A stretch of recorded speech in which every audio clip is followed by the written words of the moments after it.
Hi, this is JB. So welcome to 360 Data.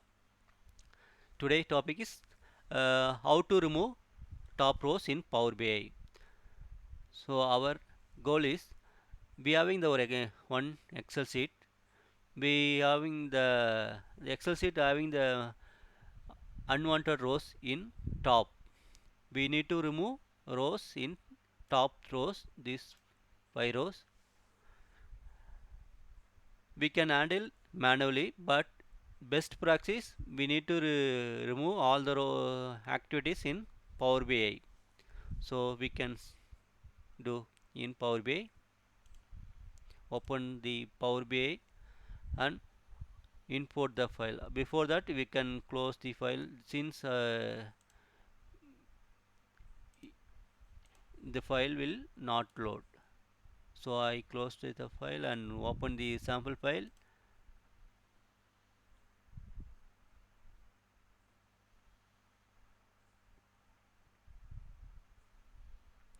See, so this sample file we having one sheet.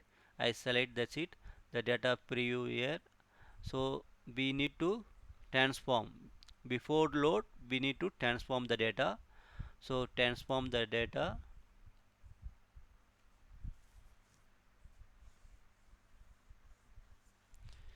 See,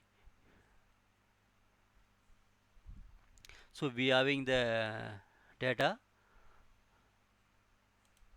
So our data start with headers in fifth row, but above the 4 rows we not require. So we need to remove.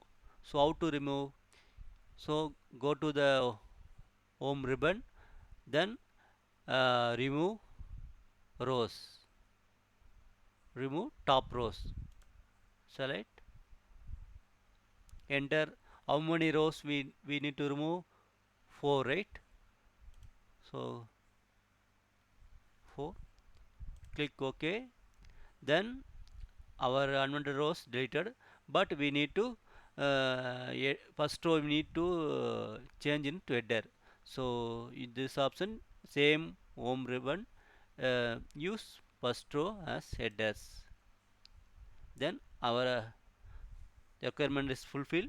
You can close and apply.